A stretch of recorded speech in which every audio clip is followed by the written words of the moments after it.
Ang programang ito ay hatid sa inyo ng Air 21. Sagot ko, padala mo!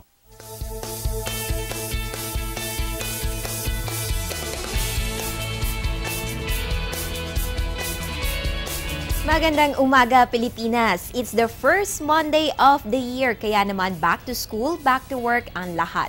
Kaya matapos po yan ang napakahabang holiday break. So let's start the year right, be more weather conscious. Bilang inyong gabay ngayong araw, panoorin niyo po ang aming programa live mula sa Pag-asa Weather and Flood Forecasting Center kasama ang inyong weather girl April Enerio ngayong first Monday of 2015, January 5. Simulan po natin ang ating programa sa ating balita. Let's check the situational report of the National Disaster Risk Reduction and Management Council o NDRRMC. Hinggil po yan sa epekto ni Bagyong Senyang, ang huling bagyo noong 2014.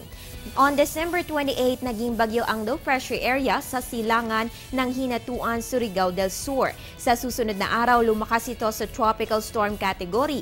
5 beses na tumama sa ating kalupaan itong si Bagyong Senyang. On December 29, una po yan tumama sa may Hinatuan, Surigao del Sur, 3:45 na madaling araw. Sumunod naman sa may Anda, Bohol, pagsapit ng 7:40 ng gabi. The next day, 4:45 ng umaga, naglandfall ito sa Sibonga, Cebu. Sumunod naman sa Gihulngan, Negros Oriental, alas 7 ng umaga. At finally, naglandfall din po yan sa may La Libertad, Negros Oriental by 8 in the morning. Humina ito sa low pressure area category by December 31 at tuluyan na lumabas ng Philippine Area of Responsibility sa ikalawang araw ng Enero. Sa naging epekto ng naturang bagyo, mahigit 116,000 na pamilya ang naapektuhan ni Senya, 55 ang naitalang patay, 41 ang sugatan at 8 pa rin ang nawawala hanggang sa ngayon. Sa mga nai-report, 45 insidente ang naiulat. Kabilang na dito ang mga flooding, landslide at maritime incidents at ilang mga trapped mountaineers, tornado, electrocution, sinkhole incidents at pati maging ang damaged spillway at storm surge. Kung sa kapinsalaan pa rin ang pag-uusapan, 2,714 na mga kabahayan ang nasira ng bagyo. Umabot rin sa mahigit 574 million pesos ang damages to agriculture, habang mahigit 69 million pesos naman ang kapinsalaan sa mga infrastruktura. Lahat ng ito ang iniwang bakas ng pinakahuling bagyo ng 2014 na si Senya.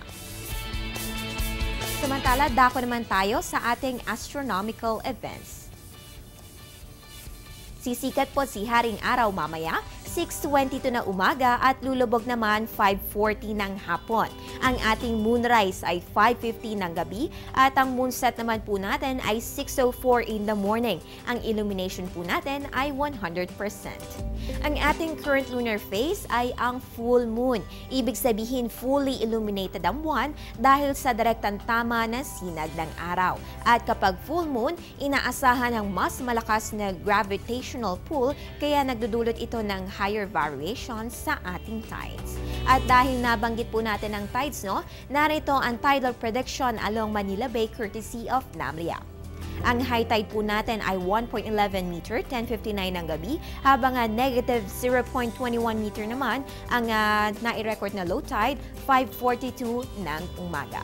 Paunang impormasyon pa lamang yan, marami pa po kaming ihatid makalipas lamang ang ilang paalala.